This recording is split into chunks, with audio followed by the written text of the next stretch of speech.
En nombre de la Mesa de Salud Mental de la Universidad Austral de Chile y Fundación Tierra de Esperanza, damos a ustedes la más cordial bienvenida al Seminario Internacional Salud Mental y Prevención del Suicidio Adolescente, instancia donde se abordarán importantes implicancias para la prevención en salud mental de la comunidad. Saludamos afectuosamente a las autoridades que nos acompañan y también a quienes siguen este seminario vía streaming por tvaustral.cl. Este seminario es organizado gracias al trabajo conjunto de la Mesa de Salud Mental Estudiantil y el Centro de Salud Universitario, ambos dependientes de la Dirección de Asuntos Estudiantiles de la Universidad Austral de Chile, en colaboración con la Alianza Chilena contra la Depresión y el Departamento de Administración de Educación Municipal, DAEM, de la comuna de Paillaco. Para darle la bienvenida a esta actividad y en representación de la Mesa de Salud Mental Estudiantil y de la Alianza Chilena contra la Depresión, invitamos a la enfermera y académica del Instituto de Neurociencias Clínicas de la Universidad Austral de Chile, señora Carolina Zambrano.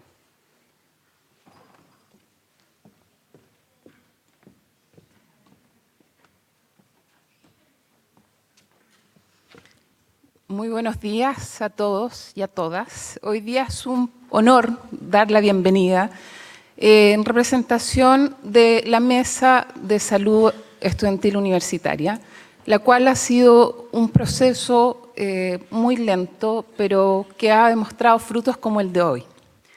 El último adolescente que entrevisté post-suicidio me preguntaba por qué tanto esfuerzo para mantenerlo con vida, porque a nadie le importaba. ¿Para qué?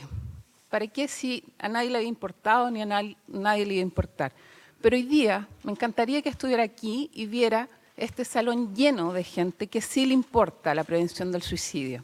Y en eso estamos enfocados hoy día y quiero contarles un poco cómo nace esta iniciativa o este encuentro, al cual quisimos invitar a la comunidad y no hacerlo solamente dentro de la universidad, con la colaboración o la invitación que nos hace Tierra de Esperanza, ¿cierto?, para hacer esta unión, esta bonita unión. Esto nace del interés de Tierra de Esperanza, se contactan con una académica de salud pública, quienes ya están sensibilizados, y eso muestra un trabajo desde la Mesa de Salud, al sensibilizar a los directores de escuela, al sensibilizar a nuestra comunidad académica, pero a nuestra unidad completa, a nuestra universidad completa, siempre pensando en el trabajo que se hace con nuestros estudiantes. Hoy día vemos reflejado un trabajo que significó más de 2 meses y medio de trabajo para estar hoy aquí con ustedes. Un trabajo que se hizo en comunión, digamos, con esta ONG que nosotros no conocíamos y que hoy día se hace parte también de nuestra alma mater, ¿no? Obviamente, agradecer profundamente el trabajo que hoy día nos van a presentar los 4 expositores, que sabemos que de manera muy generosa y altruista vinieron convocados a este llamado, que partió con un expositor, luego se sumó otro y finalmente tenemos hoy día 4 excelentes expositores de nivel internacional. La doctora Carolina Hausmann con el doctor Valdivia, sabemos que hacen un tremendo esfuerzo al estar hoy día acá, ya que terminaron una jornada de una semana, una ardua jornada, y desde lo personal y desde lo físico es hoy día un esfuerzo estar acá, y se los agradecemos muchísimo. El doctor Espejo tampoco tuvo ninguna duda en venir a mostrarnos, cierto, que la Araucanía también se está haciendo un trabajo tremendo en prevención. Y por supuesto agradecer al doctor Baer, nuestro dueño de casa, ¿cierto?, quien está liderando un trabajo en esta universidad que se está expandiendo a varias regiones desde la Alianza Chilena contra la Depresión, lo cual posiciona a la Universidad Austral como una de las universidades que está trabajando en innovación para la prevención del suicidio a nivel internacional. También agradecerle a la cara y al rostro visible de Tierra de Esperanza, que trabajó con nosotros estos arduos 2 meses y medio. Marcela González y Andrea González, ¿cierto? Que ya se hicieron un poco parte de nuestro equipo, pero por supuesto a los que no se ven hoy día, quienes van a estar tras bambalinas, que es la Mesa de Salud Mental Universitaria, liderada por una tremenda mujer, una gran mujer que no está acá hoy día, pero va a llegar más tarde, que le demos un tremendo esfuerzo. Quien ha llevado esta mesa, gracias a su tremendo esfuerzo y ahínco, digamos, nos ha movilizado y nos lidera hoy día, que es Angélica Aguilar. Pero por supuesto a quienes movilizan y a quienes salen de su rol para poder llevar hoy día este trabajo a ustedes, que es el equipo, ¿ya? Javiera Villar, por ahí está, ¿cierto? Reni Montt, que viene de Puerto Montt, Mariana, que está ahí, ¿cierto? También desde el trabajo, Elenita y, por supuesto, Zaira Antunes, que va a dirigir esta jornada hoy día. Pero principalmente agradecerles a ustedes por estar acá hoy día, ¿ya? Y creo que nos merecemos el primer aplauso para darles la bienvenida. Muchas gracias.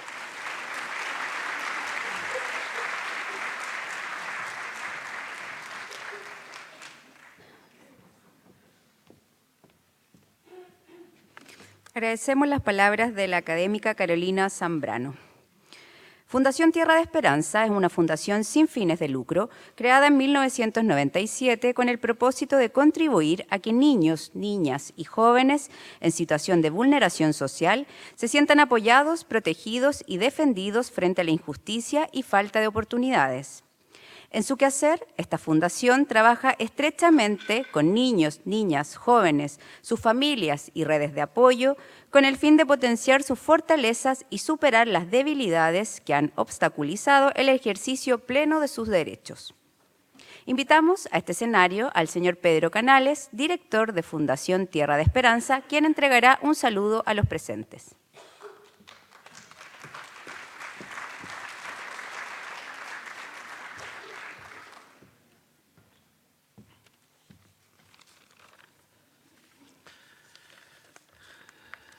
Buenos días, señor Hans Ricke, vicerrector de investigación de la Universidad Austral de Chile, señor Víctor Cancino, seremi de Justicia, señora Carolina Zambrano, representante de la Mesa de Salud Mental, señor David Martínez, director del DAEM Payaco, y a los expertos, la doctora Carolina Hausmann, ya casi mi amiga personal, Thomas Peder, de esta universidad, Claudio Espejo, doctor, y Mario Valdivia, que aún no lo veo, a mi otro amigo, pero ya llegará.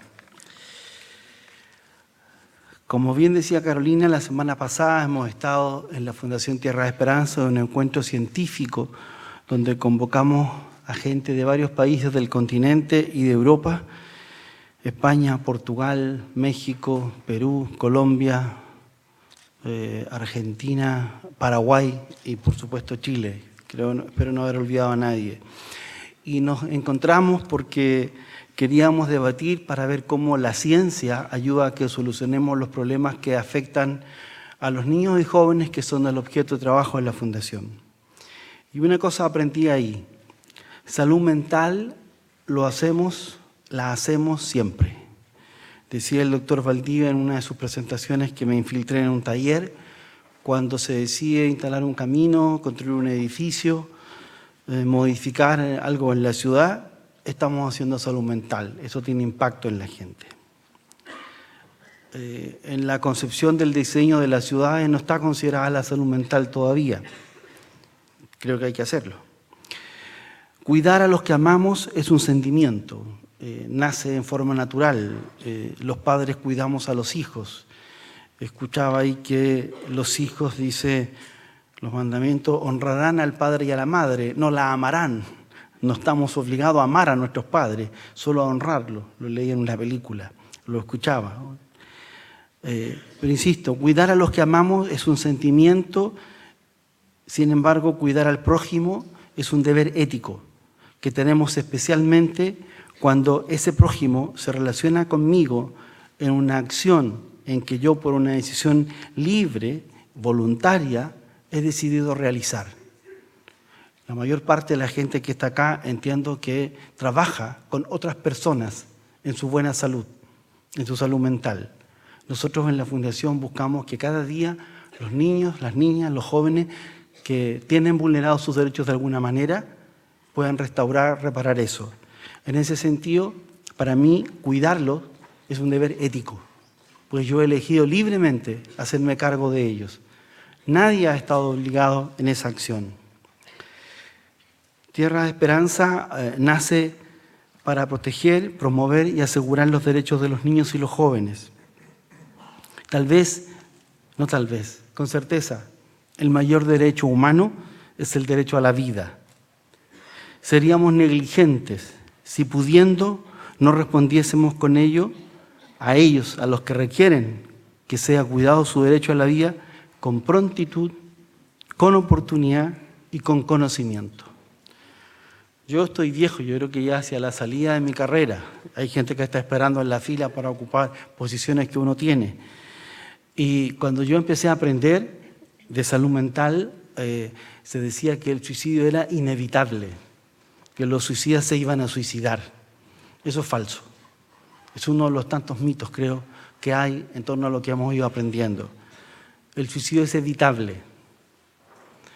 Nosotros hemos sido impactados en la ciudad de Santiago por un reportaje que apareció este sábado otra vez sobre la muerte de Nicolas Gilles, del alumno de la Alianza Francesa. Hace unas semanas, una chica del Colegio Nido de Águilas. Si estamos hablando de niños o de jóvenes, casi niños en realidad, que no podemos alegar pobreza, no podemos alegar vulneración de derechos, se los aseguro. Hay que ser cuidadoso y respetuoso con las historias de la gente. La ley nuestra legislación guarda el derecho a la honra, el derecho al buen nombre, el derecho a la dignidad. Y la prensa a veces abusa y dice cosas que no conoce. De lo que les menciono conozco, y conozco de cerca, y conozco bien. Se dicen cosas que no son. Creo que en la medida en que ustedes tengan oportunidad de atender, de cuidar a alguien, en un trance como es la decisión de quitarse la vida, estén allí, estén 100% allí, y seguro van a hacer algo, más de algo. Nosotros cuando hemos decidido organizar esta reunión, este seminario, lo hacemos en la lógica en que viene Tierra de Esperanza, de hacer una acción mancomunada con la academia. Para nosotros la universidad es el espacio natural a la generación de conocimiento y nosotros somos el espacio natural para aplicar el conocimiento. Creo que no vale más seguir actuando que las ONG, las corporaciones o como se llamen, que se dedican a la atención de personas, lo sigan haciendo desde la voluntad, desde el buen deseo, desde el cariño o desde la fe. Creo que lo que requerimos es un conocimiento sólido que asegure que lo que estamos haciendo tiene respaldo empírico y asegura resultado. Y para eso tenemos que medir, tenemos que evaluar, de tal manera de ir haciendo mejores aprendizajes cada vez. Por eso, en Tierra de Esperanza hemos buscado alianza con las universidades para avanzar en la gestión de ese conocimiento y en la generación de ese conocimiento. La semana pasada, en este encuentro científico que hemos concluido al amparo de la Universidad San Sebastián en Santiago, nosotros hemos iniciado el Centro de Estudios Avanzados en Infancia y Juventud. ¿Por qué hemos creado un Centro de Estudios Avanzados? Porque queremos ir más allá de la investigación cotidiana o de una investigación sencilla. Queremos encontrar solución de verdad a los problemas que afectan el desarrollo de la infancia y la juventud. En ese sentido, hubo un desafío que yo le planteé al grupo de trabajo que se reunió cuando iniciamos el lunes de la semana pasada. Estuvimos toda la semana en un workshop reunido. ¿Por qué no piensan en la posibilidad que alguien tenga alguna idea que nos permita ganar un Nobel? No sé si está chiflado el director. Además de eso, para ganar un Nobel tal vez en química sea complejo porque nos falte una maquinaria. O en física nos falte, no sé, un acelerador de neutrones, si es que se llaman así, alguna tecnología. Pero para ganar un Nobel, en lo que tiene relación con las personas, tenemos la herramienta fundamental, el cerebro, nuestra capacidad de pensamiento. Entonces es posible que aquí, yo espero, los invito, en este auditorium, exista alguien emocionado e interesado en ganar un Nobel que tenga que ver con la mejora de la vida de las personas. A eso los desafío, especialmente a los estudiantes más jóvenes. Tienen tiempo, tienen toda una larga carrera para hacer. Hay niños y jóvenes que la pasan mal hoy y requieren soluciones ahora. Si ustedes empiezan a trabajar ahora con prontitud, vamos a encontrar solución. Pero para ello requerimos que tengan buena salud. Yo aprendí cuando empecé mi entrenamiento en los primeros auxilios que más vale un vivo infectado que un muerto aséptico. Trabajen porque nadie muera antes de tiempo. Agradezco a la Universidad Austral por acogernos hoy día y agradezco a todos ustedes por haber venido. Muchas gracias.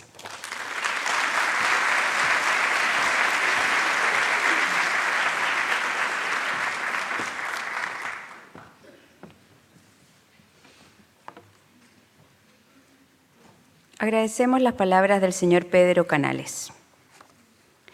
La Mesa de Salud Mental Estudiantil de la Universidad Austral de Chile fue creada en el año 2014 y es liderada por la Dirección de Asuntos Estudiantiles. La integran profesionales del Centro de Salud Universitario, un representante de la Unidad de Apoyo al Aprendizaje, académicos y académicas del Instituto de Neurociencias Clínicas de la Facultad de Medicina, un representante de Bienestar Estudiantil de la sede de Puerto Montt y un representante de la Federación de Estudiantes, quienes plantean y trabajan estrategias en conjunto para el abordaje de la prevención y calidad de vida de los estudiantes. Para dar por inaugurado oficialmente este seminario, invitamos al vicerrector de Investigación, Desarrollo y Creación Artística de la Universidad Austral de Chile, Dr. Hans Richter, a dirigir unas palabras.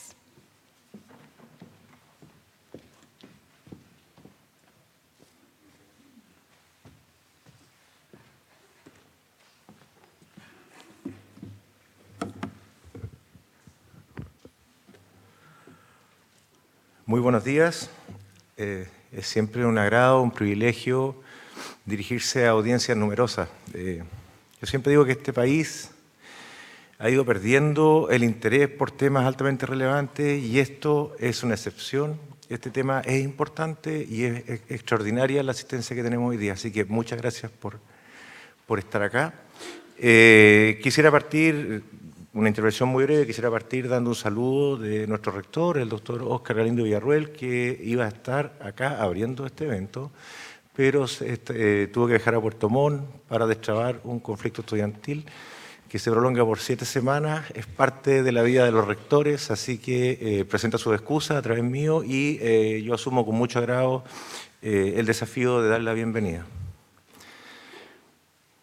Dentro de mis tareas docentes, hace unos 10 años yo le hablaba a mis alumnos de que la depresión es una enfermedad tremendamente importante y que presenta una serie de dificultades para abordarla y que se estimaba que en torno, no me acuerdo bien de los datos, esto es una clase de hace 10 años atrás, 2020, 2030 nos íbamos a acercar, Tomás, tú me corriges, a un 20% de casos de depresión en la población, 20-25%, lo cual significa que 1 de cada 5, 1 de cada 4 personas sufre depresión. ¿Y por qué hablo de depresión? Porque la depresión tiene, obviamente, una tremenda relación con los episodios suicidios. No puede haber algo más sobrecogedor que la muerte de un joven, porque su entorno, la sociedad, sus compañeros, sus profesores no fueron capaces de llegar a tiempo. Y en las universidades este fenómeno ocurre desgraciadamente con alguna frecuencia. Afortunadamente en esta universidad no es un problema, o sea, una vida siempre es un problema que se pierde en estas condiciones, pero no es un problema tan relevante como en otras casas de estudio. Yo creo que eso obedece a que esta universidad ha hecho un esfuerzo importante en el Centro de Salud Estudiantil, ¿cierto? Y sobre todo la Mesa de Salud Mental, que yo creo que ha sido uno de los avances más relevantes en cómo nos preocupamos efectivamente de nuestros estudiantes. Eso brinda oportunidades de intervención temprana. Y este equipo de rectoría está comprometido en continuar apoyando esta iniciativa y ojalá profundizándola. Una de las misiones que tienen las universidades justamente es acoger, proteger y ayudar a desarrollar a sus estudiantes. y por lo tanto estos casos extremos de peligro suicidio son de la mayor relevancia y tienen el mayor sentido de urgencia. Así que desde el equipo de rectoría afirmamos con toda la fuerza que continuaremos estos esfuerzos. Quisiera, por supuesto, además, agradecer la presencia de Seremi de Justicia, la Seremi de Salud, con quienes ya nos iremos conociendo. Yo hace poco soy vicerrector, ellos están llegando a la Seremía. Hay un largo trabajo acá en los años que vienen. También a Pedro Canales, director de la Fundación, a nuestros invitados, el doctor Claudio Espejo, el doctor Mario Valdía viene en camino, no se preocupen, va a llegar. Carolina Hausmann, muchas gracias por estar acá y apoyarnos en la organización de este evento, y especialmente a Tomás Bader. Tomás Bader es un académico que demuestra un compromiso enorme, ha trabajado fuertemente durante muchos años y hoy día es un referente en estas temáticas a nivel nacional, y contar con su apoyo para nosotros como universidad es evidentemente de una importancia enorme, y quiero a nombre del equipo de rectoría también, Tomás, darte las gracias por tu trabajo continuo, sostenido, apoyándonos en estos temas. Así que sin más, quiero de nuevo agradecer su presencia acá y desearle una jornada de mucho aprendizaje colectivo, donde cada uno de los asistentes sea un agente más de prevención, ¿cierto?, con los aprendizajes que podamos realizar hoy día. Muchas gracias y que tengan mucho éxito en la jornada.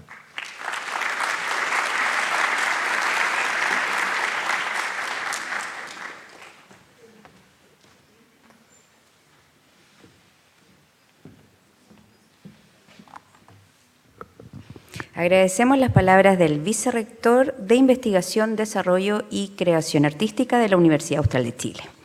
A continuación, dejo con ustedes a la doctora Zaira Antúnez, psicóloga y doctora en Psicología Clínica por la Universidad Autónoma de Barcelona, perteneciente al Centro de Salud Universitario e integrante de la Mesa de Salud Mental Universitaria, quien presentará y moderará las presentaciones de este seminario.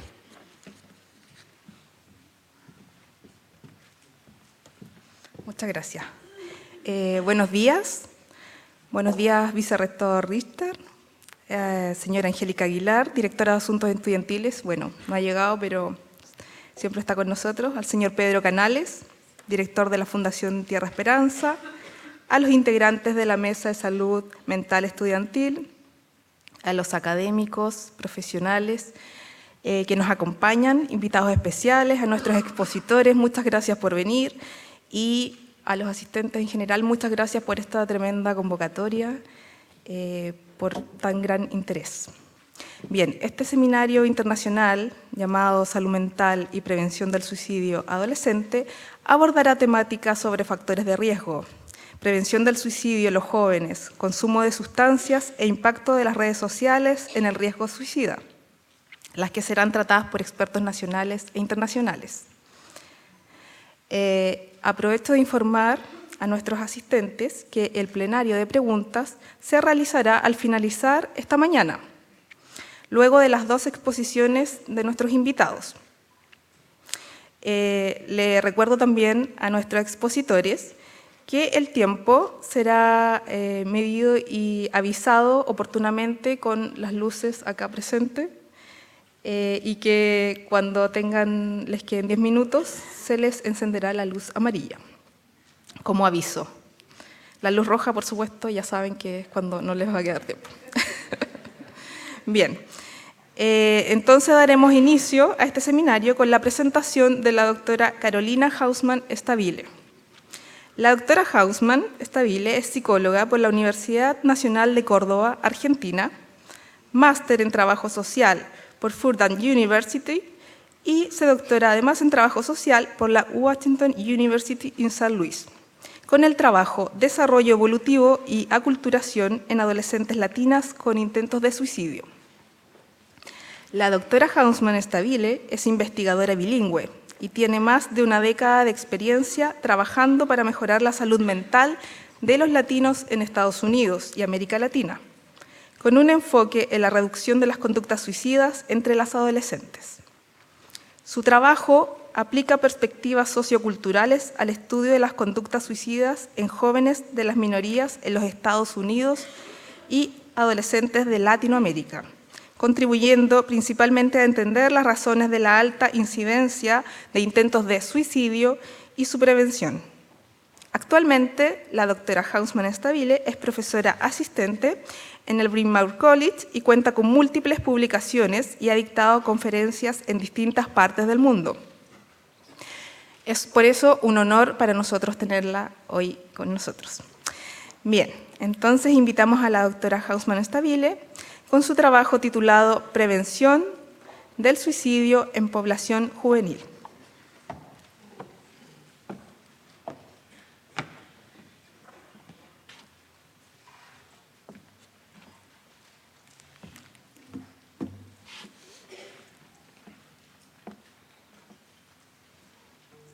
¿Tenemos problemas técnicos?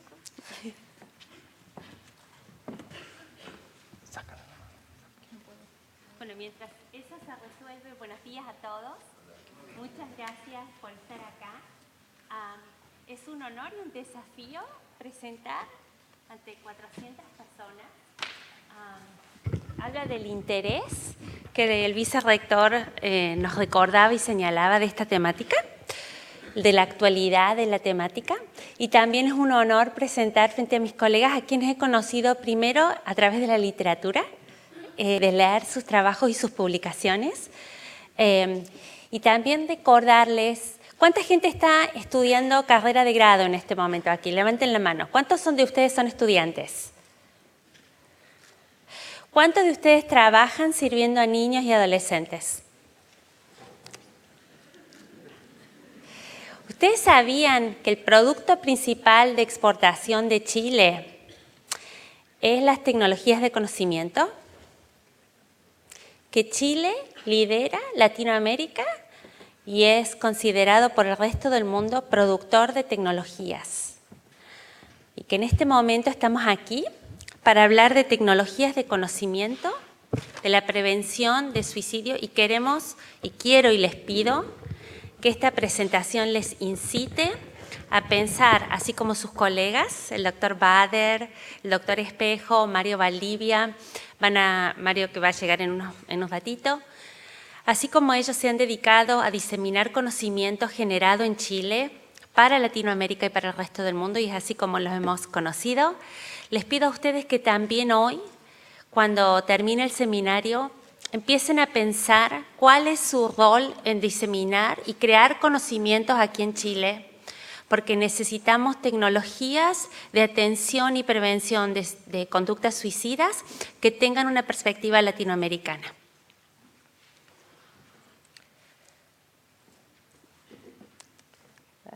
Ups, lo va más rápido de lo que yo pensaba. Ok. El tema del suicidio, como el don Pedro Canales nos recordaba, está en la prensa en este momento en Chile. Pero no solamente en Chile, en el mundo el tema del suicidio es motivo constante de atención por parte de la prensa. En el New York Times semanalmente por lo menos hay un artículo hablando de conductas suicidas. Es una preocupación de padres, de educadores, de médicos, de enfermeras, de asistentes sociales, de maestros, de bomberos, de la policía, de gente de salud pública, de la política pública. Es una preocupación constante y es un tema que asusta mucho. Yo no sé si hace 10 años nos hubiéramos podido juntar a hablar del suicidio, porque una de las cosas que estamos afortunadamente logrando cambiar es el estigma asociado al suicidio. El fin de semana pasado, el Mercurio sacó un artículo, la revista Caras sacó un artículo hablando de la temática, y necesitamos aprovechar esta oportunidad para educar, para diseminar y para desestigmatizar estas conductas que son tan prevalentes. Quiero rescatar aquí 2 publicaciones de autores chilenos. El doctor Mario Valdivia tiene una de la Universidad de Concepción, que hablará más tarde y mejor que yo acerca de la temática en el contexto chileno. Tiene una trayectoria de estudios epidemiológicos y de factores de riesgo asociados, muy reconocido internacionalmente. Y este texto del doctor Bader es un texto seminal para cualquiera que esté en intervención primaria de la salud, en sala de emergencia y en intervención de salud mental. para entender algunos de los desafíos de quienes encontramos a un paciente, un adolescente con conducta suicida, de cómo tenemos que pensar y afrontar los momentos iniciales del cuidado de esa persona. Les recomiendo a los dos. Estas dos publicaciones están disponibles gratis. Simplemente van a Google y la presentación va a estar disponible después para la audiencia. La semana pasada, en el contexto del Encuentro Científico Internacional, tuvimos conversaciones muy profundas acerca de cómo desde la práctica en el campo se podía implementar conocimiento científico, es decir, conocimientos basados en la evidencia, para mejorar tanto la prevención como el tratamiento, y qué había en el campo que los científicos no sabíamos. Y tuvimos gente en el Encuentro Científico de la Política Pública que nos alertó, y les pido disculpas por mi ignorancia acerca del contexto chileno. Estoy tratando de aprender lo más rápido posible. Pero Chile tiene un programa nacional de prevención del suicidio que fue desarrollado y publicado en el 2013. Les recomiendo a todos que lo busquen online, es gratis, un PDF, no es tan aburrido, no es tan largo, tiene como 60 páginas. Y quiero destacar que Chile publicó un programa nacional, un compromiso de política pública nacional para reducir las conductas suicidas en la población en el 2013, un año antes que la Organización Mundial de la Salud. Este también es un documento seminal para ustedes, que están interesados, que están aquí porque están interesados en la temática. No solamente porque propone estrategias desde la política pública, que tienen apoyo desde el Ministerio de Salud, de técnicas y estrategias para reducir las conductas suicidas, sino que nos permiten organizar y comprender un lenguaje común.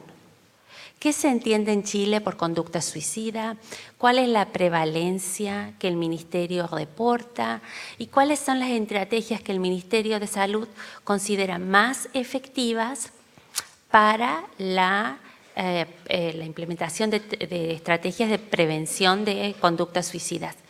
Quiero destacar que este es un documento vivo. Como parte de nuestra tarea en el encuentro, lo que hicimos fue analizar cada una de las estrategias y encontrar áreas donde podemos continuar desarrollando. Nuestro equipo de trabajo en el encuentro científico se fue con propuestas bien concretas de cosas que vamos a hacer.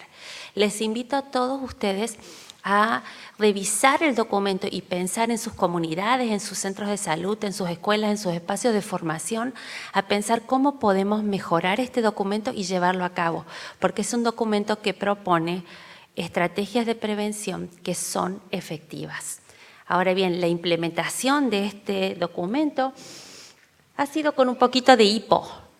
¿Por qué? Porque son estrategias muy complejas que requieren de fondos muy complejos, pero que pueden ser implementadas en menor escala a nivel comunitario.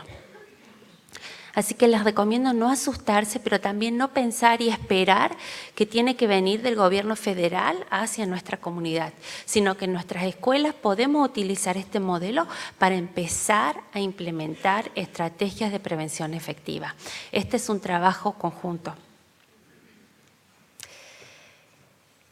Cuando terminaba de preparar la presentación para ustedes, pensaba qué es lo que quiero que se lleven hoy de aquí. El primer mensaje es que todos nosotros los que estamos aquí somos actores en la prevención de la conducta suicida. El segundo mensaje, y agradezco a Carolina que presentó antes, cuando ella agradeció a toda la gente que hizo posible este encuentro y pasó la lista de nombres y de funciones, dio el segundo elemento que quiero que ustedes se lleven de aquí. La prevención del suicidio y el tratamiento de las conductas suicidas requiere comunidad. Vivir en comunidad y ser miembros activos de una comunidad donde el buen trato de los unos por los otros está presente, es el antídoto contra las conductas suicidas. Entonces, tratémonos bien y generemos prácticas de buena conducta comunitaria, de cuidado del otro, del buen trato. Esa es una estrategia muy efectiva y vamos a demostrar cómo está basada en la evidencia. Entonces, somos todos partícipes de esfuerzos de prevención y de tratamiento. Debemos crear buenas comunidades, es el segundo mensaje. Y el tercer mensaje tiene que ver con que hoy yo quiero romper en ustedes la idea de que tenemos respuestas perfectas, leyes universales del modo de las ciencias naturales que pueden definir estrategias que van a servir para todos. Mi objetivo para hoy es que se vayan, al terminar mi presentación, digan entiendo menos de lo que entendía antes y necesito aprender más. Yo no vengo aquí con respuestas, vengo con preguntas y algunas direcciones en las cuales podemos pensar. Empezaba don Pedro Canales contando que hace unos años todavía decíamos el suicidio no se puede prevenir. Y hoy en día entendemos que el suicidio sí se puede prevenir y que hay técnicas muy, muy efectivas de prevención del suicidio. Ahora bien, hace unos años también hablábamos del suicidio como una conducta, como un fenómeno monolítico, que era unidimensional. Y mi presentación hoy busca demostrar que eso no es así y que desde la complejidad alrededor del pensamiento, alrededor del suicidio, es donde podemos resolver preguntas complejas. Pero me gustaría empezar hablando a qué me refiero cuando hablo de conductas suicidas y algunas reflexiones acerca de estas definiciones. Me estoy basando en los lineamientos del Ministerio de Salud de Chile al definir estas dimensiones de las conductas suicidas. Hablamos inicialmente de la ideación suicida. El acto de pensar acerca del morir, que puede ser, por ejemplo, el deseo de estar muerto, quiero morirme, o a veces se manifiesta como el deseo de descansar, o el deseo de no vivir más, la fantasía. ¿Quiénes piensan y levanten la mano que esto siempre es patológico? En algún momento se pensaba que la ideación suicida era indicación, era un síntoma de patología, de disfuncionalidad emocional, como uno no va a querer vivir. Ahora bien, les planteo a ustedes que con la emergencia del pensamiento abstracto y acompañado de la noción de comprender un poquito más las cuestiones alrededor del morir, del desaparecer, del final de la vida, emergen también pensamientos de respuestas y que en ciertos momentos evolutivos esta ideación no es indicación de disfuncionalidad, sino que responde a momentos evolutivos en la vida de los seres humanos. Ahora bien, la gente normalmente no va a consulta clínica, no busca atención de salud basada en ideación. Esto, desde la política pública de financiamiento de salud, no cuesta dinero. Queda en la cabeza de la gente. Una de las acciones más importantes que tenemos en intervención preventiva y de tratamiento de conductas suicidas es que estos pensamientos no se conviertan en conductas. Pararlos ahí, que queden en la fantasía. ¿Sí? Sabemos que la ideación suicida es muy prevalente. Les puedo decir esta barbaridad, pero les pongo la firma de que todos nosotros en algún momento hemos tenido estos pensamientos. Si hay alguien que no los ha tenido, es la excepción en el grupo. Son muy, muy comunes, con grandes variaciones que vamos a hablar más adelante. La planificación suicida es menos común que la ideación. Implica acciones o pensamientos relacionados al terminar de la vida. Por ejemplo, la selección de un método, la preparación de por ejemplo, el testamento, repartir las cosas. No es tan común. ¿Por qué? Porque la mayoría de los intentos de suicidio y las conductas suicidas son en realidad actos impulsivos. La idea de que podemos detener el suicidio simplemente estando atentos a que los otros no escriban el testamento y no repartan sus juguetes o ropa, es una fantasía. La mayoría de los suicidios consumados son actos intoxicados, Es decir, son acciones que se han hecho impulsivamente en el contexto de una borrachera o una intoxicación con drogas o pastillas. Pero queremos evitar que se presente esto que para algunos autores, cada vez menos, es parte de un continuo. La planificación no le cuesta al gobierno en política de salud, porque la gente normalmente no va a buscar servicios de salud mental porque está planificando. Ahora bien, aquí entramos con lo que cuesta dinero. Desgraciadamente yo vengo de un contexto totalmente capitalista donde la única forma de lograr políticas públicas es decir cómo vamos a ahorrar dinero de impuestos.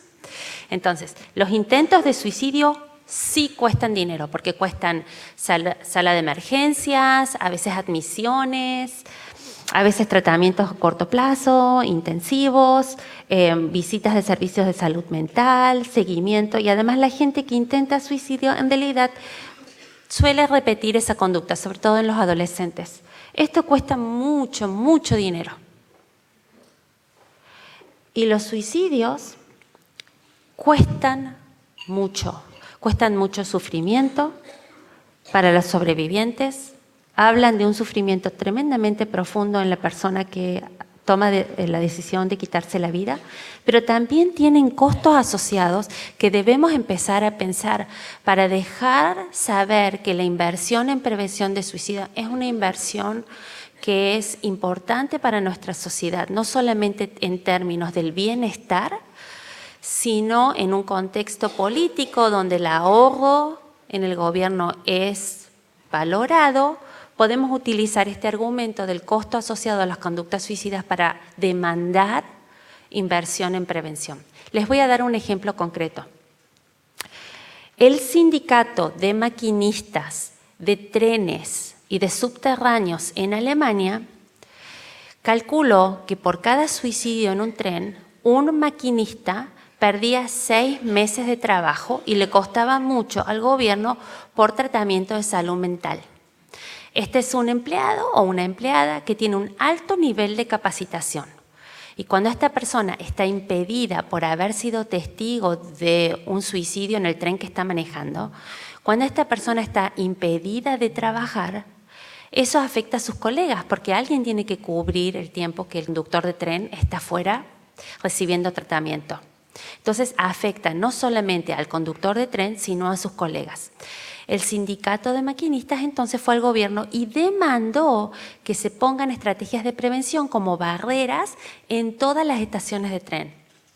Tenemos que empezar a pensar y hacer estrategias de colaboración con quienes están lidiando con este fenómeno, pero tradicionalmente no vemos como colegas en el esfuerzo de prevención de salud.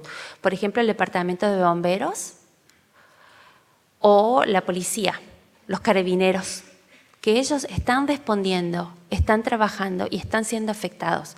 Las maestras en las escuelas, en Santiago de Chile, el subterráneo, los que manejan el coste. Tenemos que empezar a pensar con quién vamos a trabajar para demandar prevención pública, inversión de dinero público.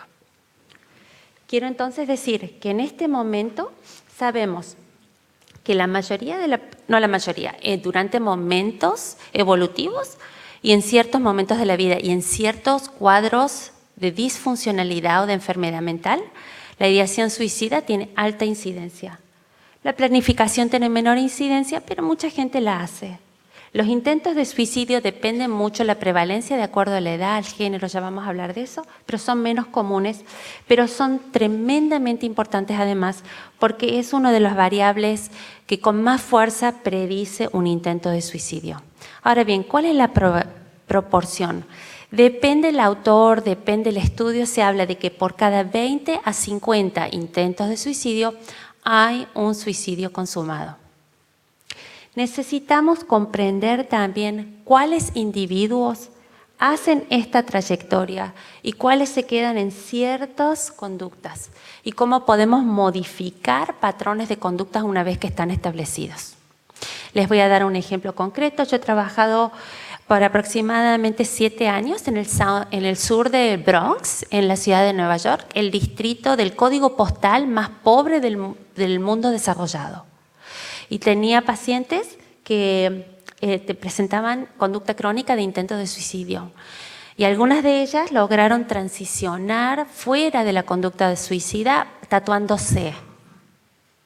Entonces, cada vez que encontraban una crisis personal, en vez de, nosotros lo consideramos un logro terapéutico muy importante, que en vez de intentar suicidarse, se tatuaban. Una marca sobre el cuerpo y una intencionalidad diferente, pero que les permitía modificar una conducta que ya estaba establecida. No hay intervenciones universales, en parte por la complejidad. Vamos a hablar un poco ahora de las complejidades en distintos grupos. Las conductas suicidas tienen mucho que ver con género.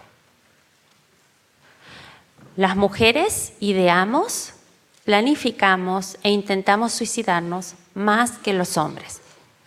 Depende de los estudios, por cada 5 intentos de mujeres hay un intento de hombres, por ejemplo. Ahora bien, más hombres mueren por suicidio que mujeres. Depende del estudio, 4-1, 5-1, depende de la región, un poquito más, un poquito menos. Es decir, que en este momento donde también en Chile estamos hablando tanto de género y calidad de vida, y género y experiencias vitales y trayectorias de desarrollo, es importante entender que el género también es determinante de conductas suicidas. No podemos intervenir y prevenir el suicidio si no entendemos cómo el género está operando ahí. Y necesitamos intervenciones que estén informadas por cuestiones de género. Es importante también que en la epidemiología nacional, Chile tiene muy buena epidemiología. Se registra mucho en este país comparado con otros países en Latinoamérica y en el mundo. Se registra mucho, se pregunta, se evalúa. Pero también debemos empezar a hablar claramente de identidad de género. Este fin de semana estaba caminando por Santiago el sábado y estaba el Pride, el Parade. ¿Cómo le dicen aquí? ¿Del orgullo? El del orgullo. Sabemos que las poblaciones de las minorías sexuales, homosexuales, lesbianas, transexuales, inseguros acerca de su identidad sexual, son mucho más vulnerables de presentar conducta suicida y de morir por conducta suicida. Uno de los grupos más vulnerables son los transexuales en la población joven. No es sorprendente que esto suceda porque son muchachas y muchachos que normalmente también cuentan historias de mucho abuso sexual, mucha violencia, son muy victimizados. El suicidio va de la mano de victimización, por eso necesitamos buen trato. Si no victimizamos a las personas que son diferentes, podemos intervenir para reducir conductas de suicidio. Las conductas suicidas tienen que ser comprendidas desde una perspectiva evolutiva. Ahora bien, la mayoría de lo que sabemos de conductas suicidas en los países desarrollados y que después se disemina a través de los canales de diseminación de ciencia que todos utilizamos y conocemos, lo que sabemos viene principalmente de estudios con adultos, 45 años o más, blancos, que eso importa mucho en el contexto americano y de países desarrollados, es decir, que no pertenecen a las minorías y que tienen patología psiquiátrica severa, es decir, que tienen un alcoholismo crónico o que tienen esquizofrenia o trastorno bipolar, que por el momento evolutivo que están enfrentando, que ya es la mitad de la vida o más, sobre todo en adultos mayores, sus enfermedades les han costado sus redes sociales. Ya los hijos los han dejado, ya se han divorciado, están en áreas rurales normalmente y tienen acceso a armas. Y algunos de ellos están enfrentando enfermedad crónica dolorosa, por ejemplo, un cáncer muy severo o una enfermedad que les produce mucho dolor. Entonces están limitados en su movilidad, están limitados en su funcionamiento y por ende mueren, cortan su vida, acaban con su vida. Esa información, a pesar de que es muy válida y que refleja la situación de la mayoría de las personas que mueren por suicidio, que son hombres mayores con acceso a arma, no nos ayuda a entender ni qué hacer con niñas y adolescentes. Entonces, tenemos que pensar estrategias de prevención e intervención que tengan en cuenta no solamente factores de género, sino factores evolutivos. Es central. Les voy a dar una diferencia. Las conductas suicidas, principalmente la ideación y los intentos de suicidio, aparecen alrededor del desarrollo puberal y tienen su pico alrededor de los 15-16 años. Tienden a decrecer, por lo menos en las niñas, significativamente. En los varones también tienen su pico en la adolescencia, en intentos de suicidio, pero a niveles mucho más bajos. En este momento alrededor del mundo estamos viendo que un grupo que tradicionalmente no tenía niveles altos de muertes por suicidio, que eran los jóvenes, una población que desde el punto de vista de la salud pública es muy sana, no tiene patología psiquiátrica severa, son sanos físicamente, todavía no han presentado las esquizofrenias. Es un grupo que se está muriendo cada vez más por suicidio. En Estados Unidos hay más muertes por suicidio que por accidente de tránsito en ese grupo etario que está empezando a manejar. O sea que es mucho más riesgoso cómo manejan y además que tienen más pobre control de impulso, es decir, que manejan mal. Se mueren más por suicidio que por accidentes de tránsito los jóvenes en Estados Unidos en este año. Nos sirve poco entender entonces cómo hacer una intervención para adultos mayores que nos pueda ser trasladada bien, sino que debe ser adaptada a las necesidades evolutivas de la población joven con conducta suicida, que es la que ustedes están aquí para estar atentos, porque ustedes aquí en Chile tienen un problema muy serio con conductas suicidas en población joven. Otro grupo etario que estamos viendo con niveles cada vez más elevados de conducta suicida. En Chile depende la base de la información, la Organización Mundial de la Salud o el Ministerio de Educación, aproximadamente entre 4 por 100.000 o 5 por 100.000 mujeres mueren por suicidio comparados a 19 o 14 por 100.000 hombres. Hay una distinción bien grande. Las mujeres en Chile mueren por suicidio el 25% de los casos que los hombres, una cuarta parte que los hombres. Ahora bien, presten atención a cómo estoy diciendo el número, es 5 casos por 100.000 habitantes. Es un episodio estadístico muy raro. Sabemos poco del suicidio también, porque es muy inusual que la gente muera por suicidio. Ahora bien, presentamos mucho más intento de suicidio. En la epidemiología chilena, con jóvenes con intentos de suicidio, depende el estudio, depende el autor, depende cómo se colectó la data, entre el 10.8 y el 25.1% de los adolescentes reportan por lo menos un intento de suicidio en los últimos 12 meses. Con una media aproximada de 15%, es decir, 1 de cada 7 adolescentes chilenos reporta haber intentado suicidarse por lo menos una vez en los últimos 12 meses. Pero como les decía, un grupo etario que está presentando un incremento en las conductas de suicidio en Chile y en el mundo son las mujeres en edad reproductiva, mujeres con niños, que era un grupo que tradicionalmente no moría por suicidio. En Chile, entre el 2001 y el 2010, hubo un 400% de incremento de muertes en ese grupo etario. por datos de la DEIS. Es decir, necesitamos comprender mucho más qué está pasando con las mujeres y las niñas en la conducta suicida y los adolescentes y los jóvenes en general. ¿Cuáles son las explicaciones que existen? ¿Por qué aparece en la adolescencia? Bueno, hay teorías cognitivas del desarrollo evolutivo cognitivo, la idea de la muerte, el final de la vida, ciertos mecanismos de resolución de conflictos.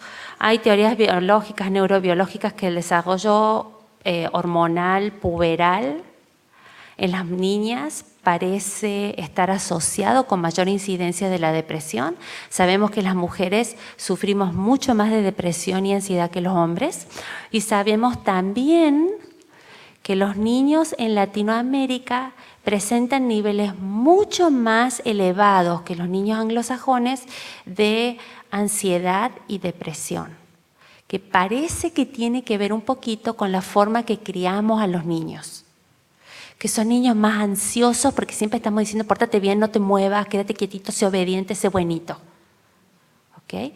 Porque vivimos en culturas colectivistas donde el deseo de portarse bien tiene que ver con el apoyo de la comunidad. ¿Quién quiere cuidar a un niño que es un demonio? ¿No es cierto? Entonces parece que hay unos factores culturales ahí que pueden explicar incidencias en disparidades, es decir, diferencias en ansiedad y depresión. Es muy importante, y por eso también necesitamos de la experiencia de Chile, que hablemos de... Nosotros en Estados Unidos siempre estamos hablando de la raza. Nos importa muchísimo el color de la gente, porque es una sociedad que está basada y que las políticas públicas de educación, de salud, de transporte, de vivienda, de créditos a bancos, de hipoteca, todo está basado en el color de la piel. Si tú eres una persona trigueña, más oscura, tienes menos chances de conseguir una hipoteca. No importa lo que tú ganes, no importa tu estado de salud, no importa tu estado civil, no importa tu estado de salud. Toda la política pública en Estados Unidos está basada en la raza. Y además de la raza, como nos gustan las cosas complicadas, nos gusta también agregarle la etnia. ¿Okay? No solamente qué color de piel, sino que yo en el censo digo que soy latina, pero soy blanca. Y gente me dice, no puedes ser blanca porque naciste al sur del Río Grande, en el borde con México. Y esa gente es toda de color. Hay unas confusiones brutales. Pero ustedes en Chile van a tener que empezar, o ya están de hecho hablando de esto, porque están teniendo una inmigración muy diversa. Y ya se está diversificando. Además de eso, tienen diferencias étnicas y culturales. Chile es muy diverso étnica y culturalmente. Y nosotros sabemos que las tasas de suicidio tienen que ver con la etnia y la raza. Por ejemplo, Chile comparte con Canadá las altísimas tasas de conducta suicida en la población indígena, a la par de alcoholismo, de violencia. Hemos erosionado los mecanismos comunitarios de protección en esas comunidades y las comunidades están presentando conductas de suicidio muy elevadas. Por eso, empezando a pensar, ¿a quién le podemos preguntar? ¿Con quién podemos generar un diálogo? En Canadá hay más desarrollo y comprensión. Aquí en Chile está también eso presente, de un diálogo acerca de las conductas suicidas en los grupos originarios, en los grupos indígenas. En Estados Unidos, por todo el maltrato y la explotación en ciencia que se ha utilizado de los grupos indígenas no quieren colaborar con los científicos porque se ha hecho experimentación con sujetos humanos. Entonces tenemos un sistema muy diferente y no podemos desarrollar mucha ciencia, pero sabemos con los estados que tenemos lo que llamamos reservaciones, donde hay mayor proporción de grupos indígenas, son los que tienen más altos índices de muerte por suicidio. Es decir, la epidemiología en Chile, para poder avanzarla, no solamente tenemos que hablar de edad y de género, tenemos que hablar de orientación e identidad sexual y tenemos también que hablar de factores étnicos y raciales. Sabemos, por ejemplo, que el doctor Valdivia ha incorporado en sus estudios epidemiológicos y de riesgo de suicidio información acerca de la clase social. También debemos agregar eso porque sabemos que en nuestros países, para muchas personas, el color de su piel determina el estrato social.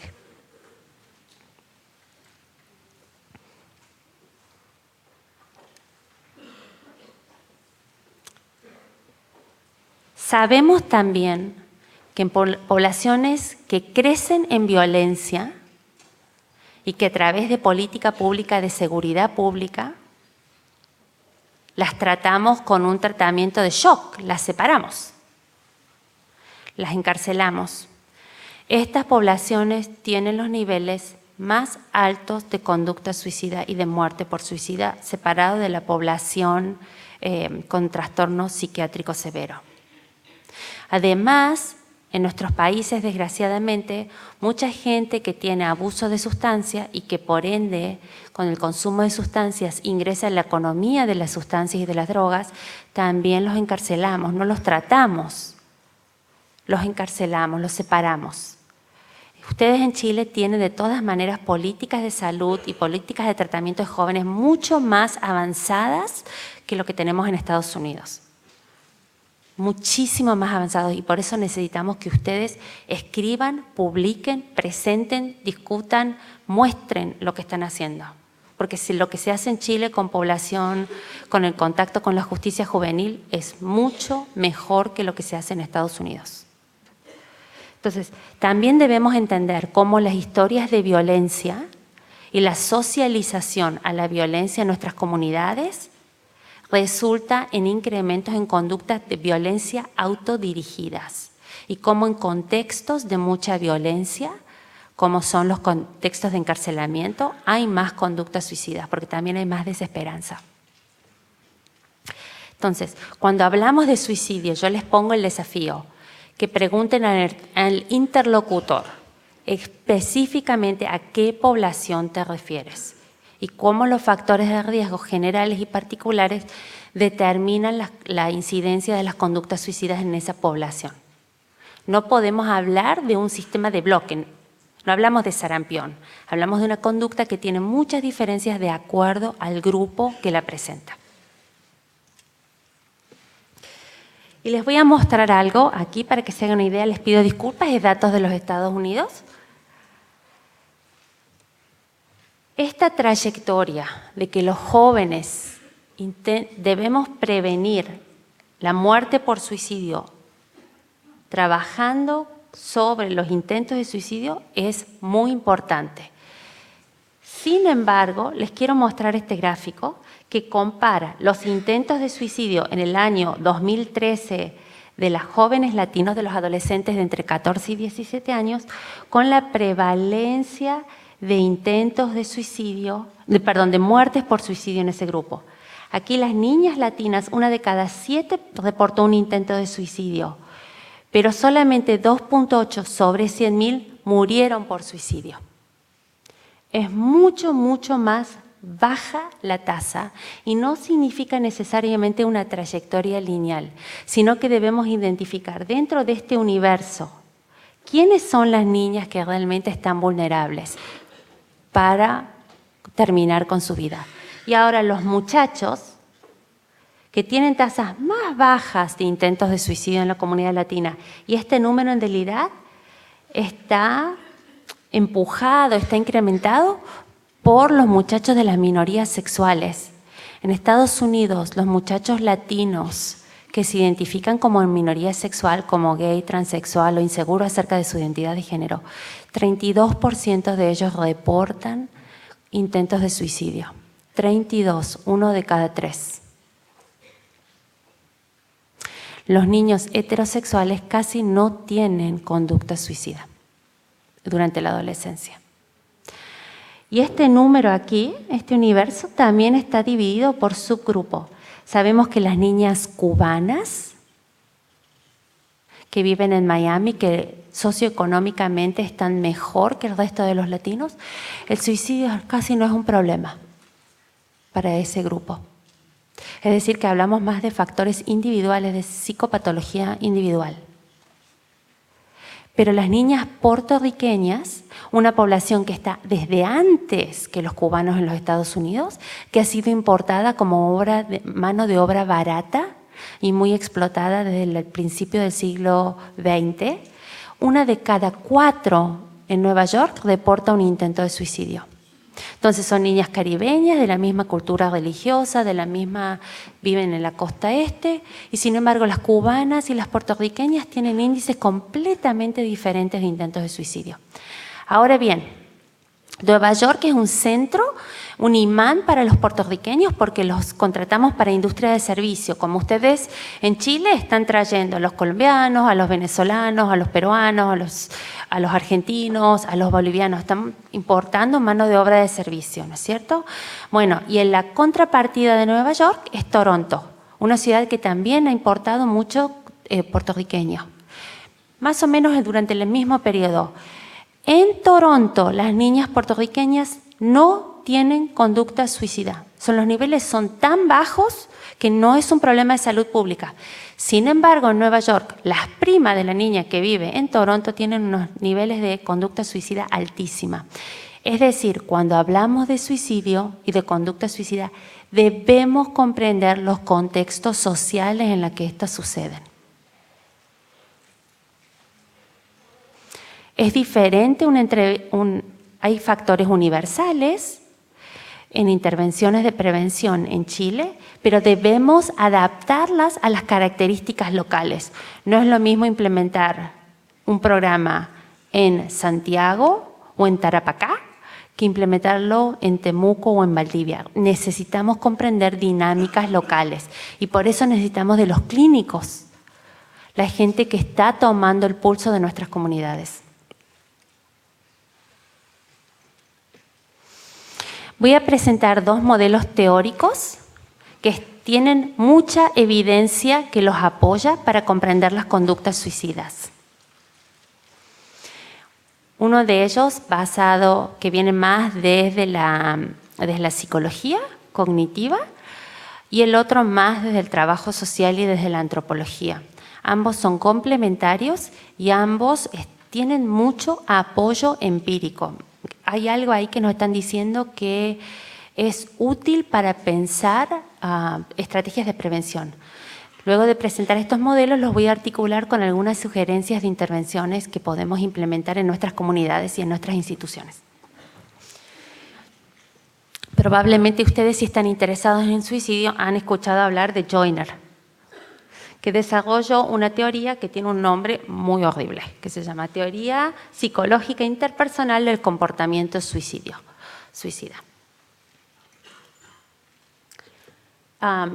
Yo me voy a asegurar de que para todos los presentes vamos a compartir con el equipo de salud mental de la universidad una serie de artículos que ustedes puedan acceder online gratuitamente, que si están interesados en profundizar, puedan continuar la lectura.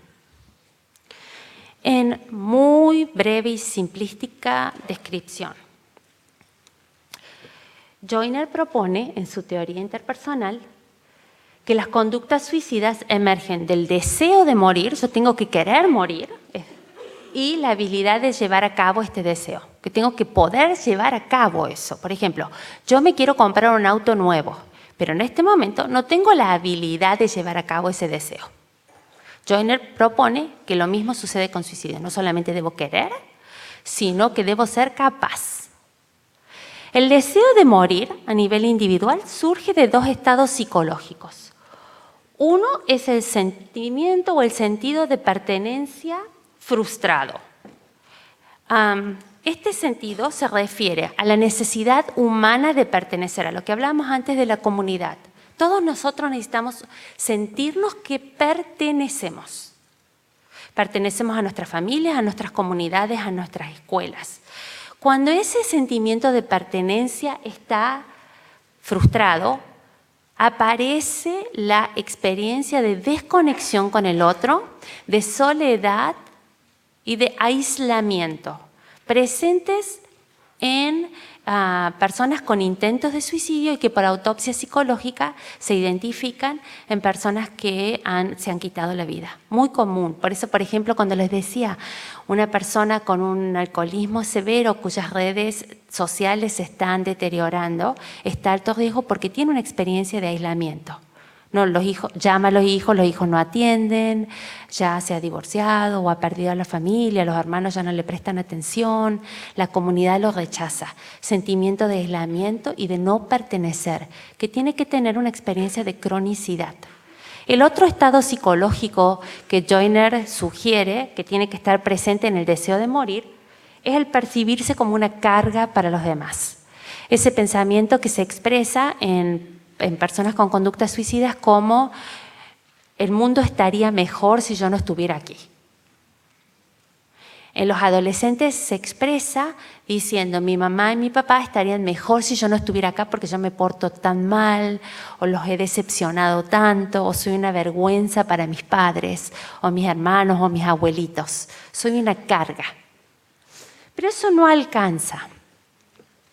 Este sentido de incapacidad, de que soy un inútil, que nunca voy a hacer nada bien, se asocia con la desesperanza. Entonces estoy aislado y desesperanzado. Pero eso no alcanza. Uno puede vivir en ese estado por largos periodos de tiempo. Muchas personas depresivas reportan estos estados. Pero para llegar a una conducta suicida, hay otro elemento que es fundamental en la teoría de Joyner, que es la capacidad adquirida de terminar con la propia vida. Y eso significa que la persona que en este estado psicológico es testigo o es víctima de conducta violenta, va aprendiendo a tolerar la ansiedad y la incomodidad de la acción de atentado contra el cuerpo. Por eso las conductas suicidas, en parte, son más prevalentes en comunidades con altos niveles de violencia. Porque si yo veo a mi papá pegarle a mi mamá, si veo a mis hermanos pegándose a sí mismos, si veo a los carros de la gente, ¿cómo dicen ustedes? En Chile, carro, auto, ¿cómo le dicen? ¿Móvil? Auto. Si la gente en los autos se va encerrando y sacando y golpeándose y se bajan y se gritan si el ambiente, el entorno, el ecosistema en el que vivimos, los conflictos se resuelven con violencia, estamos ofreciendo un modo de resolución de conflicto interpersonal que es internalizado en resolución de conflicto intrapersonal. Que cuando yo estoy enojada conmigo misma, cuando me siento avergonzada porque alguien se enteró que hice algo o me siento un fracaso, la forma de resolver ese estado de conflicto interno es a través del ejercicio de la violencia autodirigida. Entonces, bajo este modelo, por ejemplo, exponer a niños en estado de vulnerabilidad a violencia incrementa el riesgo de que presenten una conducta suicida. Y también Joyner ayuda a entender un poquito por qué hay tanto contagio. Porque cuando vemos en las conductas suicidas, por ejemplo, gente famosa en Estados Unidos, estamos viviendo como una pequeña epidemia en este momento de repetida conducta suicida en personas muy conocidas, que se sabe están asociadas directamente a incrementos de suicidio. Es como que elimina el tabú, esta capacidad. Si él lo hizo, que tiene la vida perfecta, yo también lo puedo hacer. Va erosionando el tabú. Esta es una teoría que tiene mucho apoyo empírico. Ahora bien, desafío para ustedes. El apoyo empírico, como se ha demostrado, es principalmente con hombres blancos, es decir, de mayorías. Y yo no sé si eso aquí ustedes lo usan como una categoría demográfica. Por ejemplo, los mapuches son una minoría poblacional. La población urbana en Perú es una mayoría poblacional, porque Chile es un país muy urbanizado. Hay más gente urbana que rural. Entonces, en Estados Unidos la mayoría son blancos. todo el apoyo de esta teoría, el apoyo empírico, es con poblaciones de las mayorías y principalmente hombres adultos.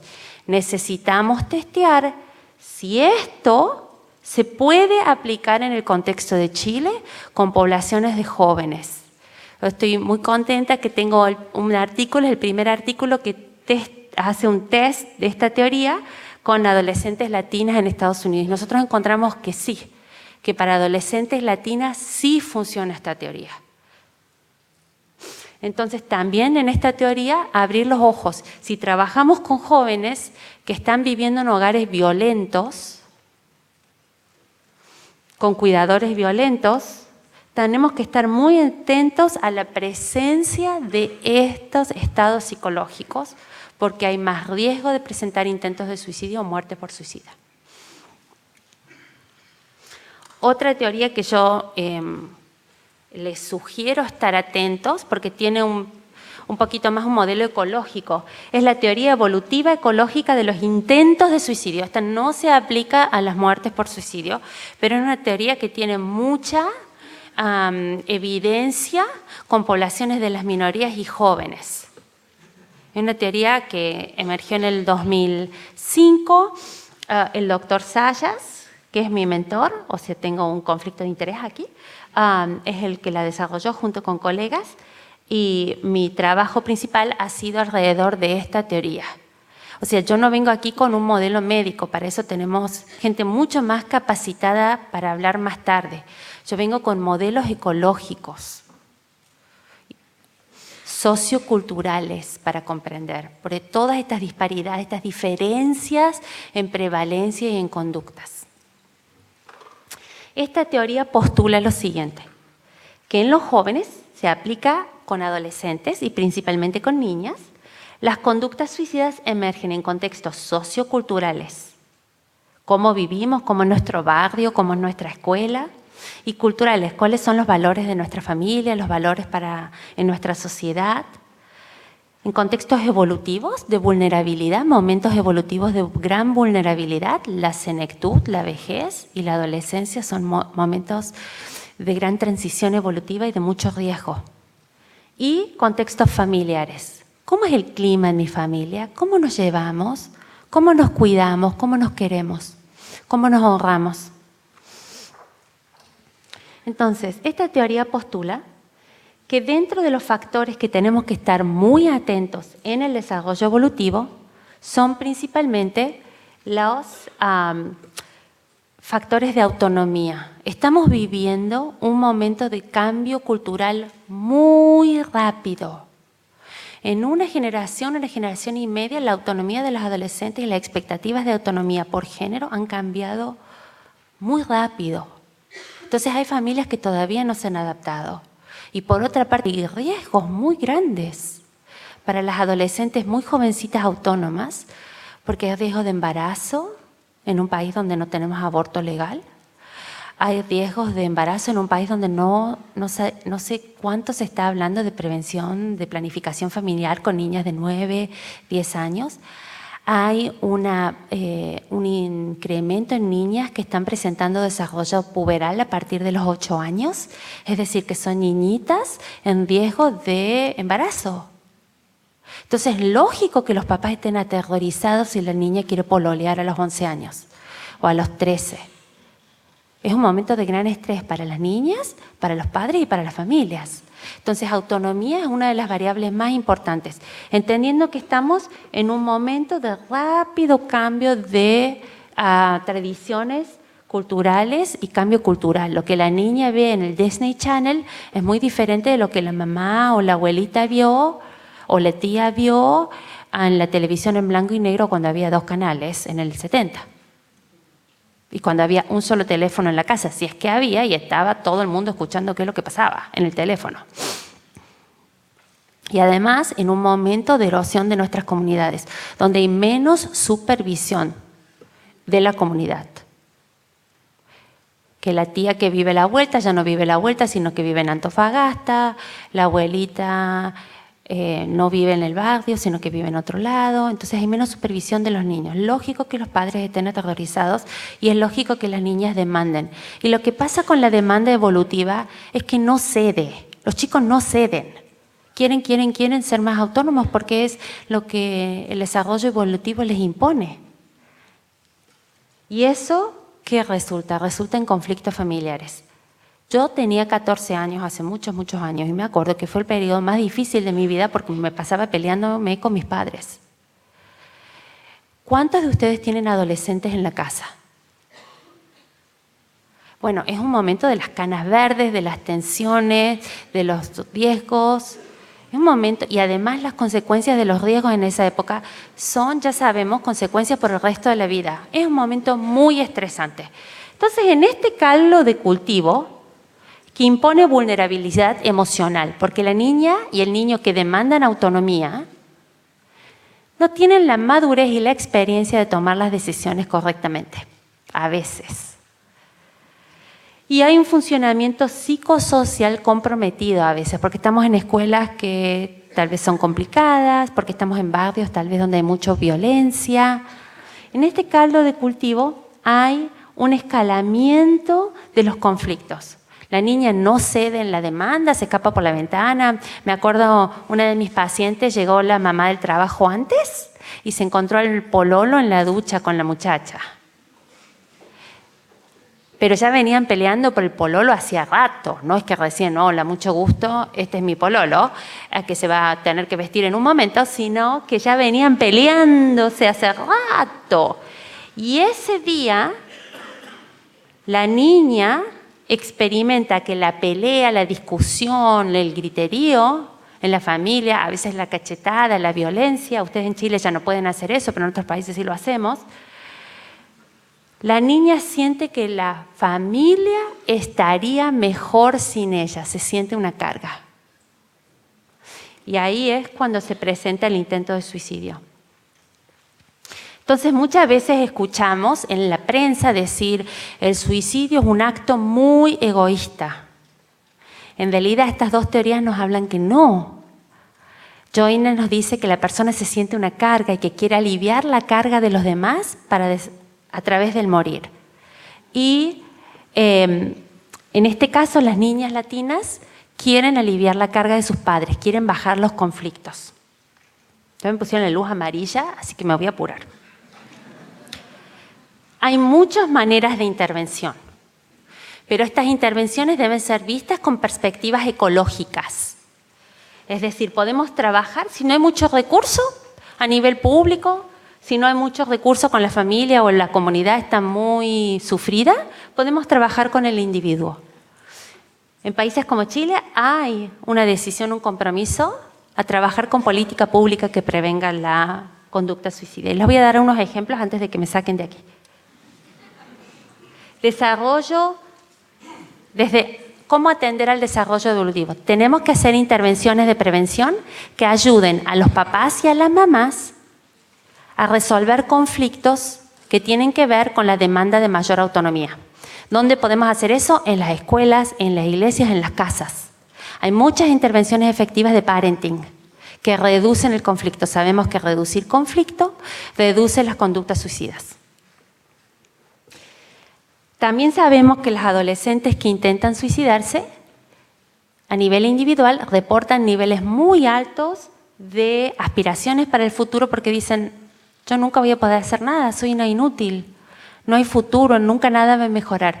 Debemos intervenir para darles la esperanza como antídoto de la falta de esperanza. Si trabajamos en escuelas, si trabajamos en comunidades diciendo, sí, tú puedes y te vamos a apoyar, vamos a reducir conductas suicidas. Factores familiares, el vínculo más importante que debemos fortalecer, que nos dice la data, es la relación de la mamá con la adolescente. Si la niña se pelea con los adultos, pero siente que la mamá, a pesar de decirle no a todo lo que ella pide, la quiere, la valora y la contiene, la incidencia de los suicidios se reduce dramáticamente.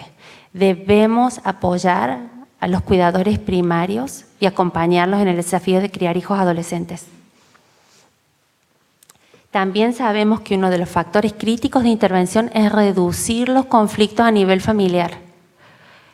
Les insisto, hay muchas estrategias de parenting que se pueden implementar con niñitos de 4 años, 5 años, que como resultado que resultan en menos conflicto familiar en la adolescencia. Ideologías de género, estamos hablando mucho y cambiando mucho, pero también tenemos los femicidios y mucha violencia hacia las mujeres. Intervenciones de género tienen que tener en cuenta que las mujeres estamos más vulnerables a las conductas suicidas no letales. En Latinoamérica, y necesitamos entender más cómo lo hacen ustedes los chilenos. ¿En Chile ustedes tienen ataque de hígado? ¿Sí? ¿Qué es el ataque de hígado en Chile? El colon. Ah, cierto. Ustedes tienen el colon. En Argentina tenemos el ataque de hígado. Estos son conocidos como idiomas culturales. En Estados Unidos nos duele la espalda. Son idiomas culturales de expresión de sufrimiento. Hay cierta literatura emergente que sugiere que las conductas suicidas y de automutilación no suicida, como el cortarse, el quemarse, parecen empezar a ser o vistas por algunos científicos, me incluyo, como idiomas de sufrimiento. Son formas que estamos permitiendo expresar sufrimiento muy profundo en situaciones de crisis interpersonal.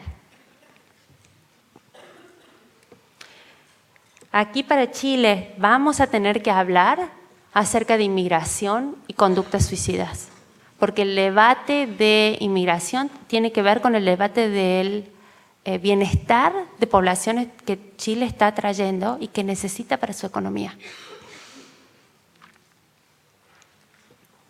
Ahora, como políticas públicas, a pesar del debate alrededor de los antidepresivos de segunda y depresivos, ¿no? Antidepresivos de segunda generación, hay bastante evidencia con un estudio, por ejemplo, del 2013 que comparó 19 países europeos, que la prescripción de antidepresivos parece reducir las tasas generales de la conducta suicidas.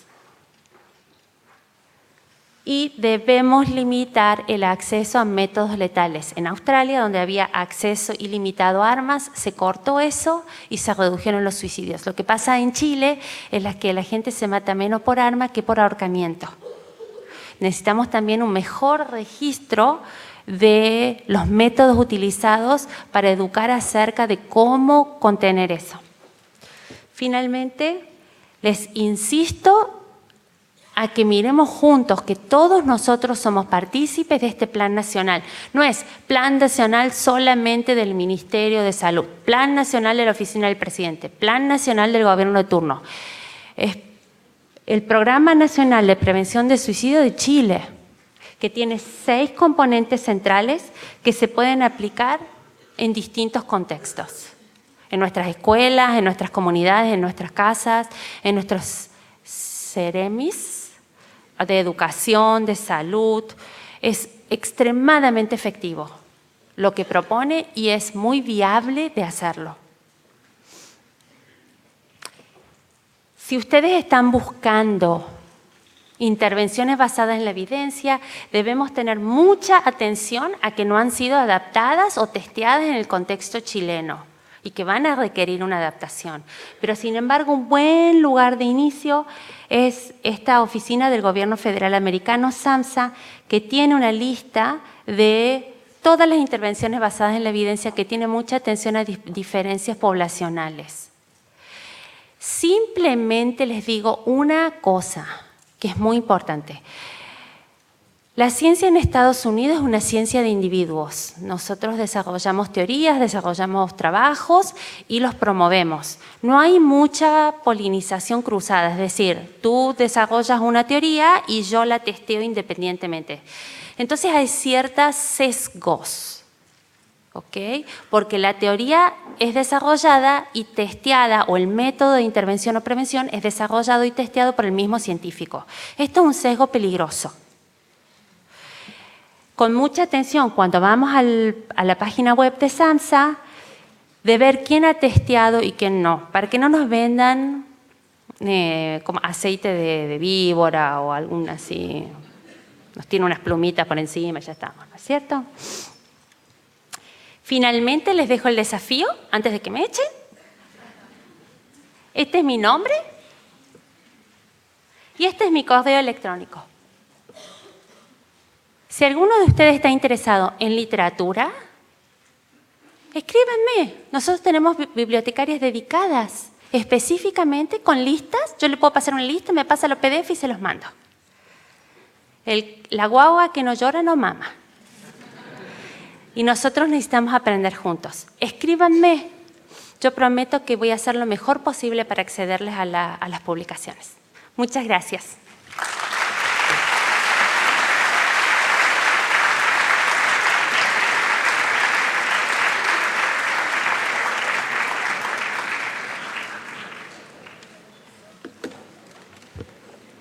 Soy más bajito. Agradecemos a la doctora Hausmann Stabile por su excelente presentación y les informo que nuestros laborantes, identificados con un polar rojo, con el logo de la Universidad Austral, estarán repartiendo unos papeles para que puedan realizar preguntas a los expositores. Es importante que escriban claramente a qué expositor va dirigida su pregunta, con letra legible, por favor, y se los entreguen nuevamente a los laborantes, quienes los harán llegar.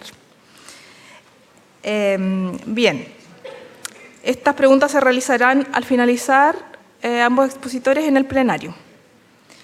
Ahora quiero invitar a la psicóloga Javiera Villar, que es directora del Centro de Salud Universitario, a entregar un presente a la doctora Carolina Hausmann Stabile en representación de la Universidad Austral y de la Fundación Tierra de Esperanza.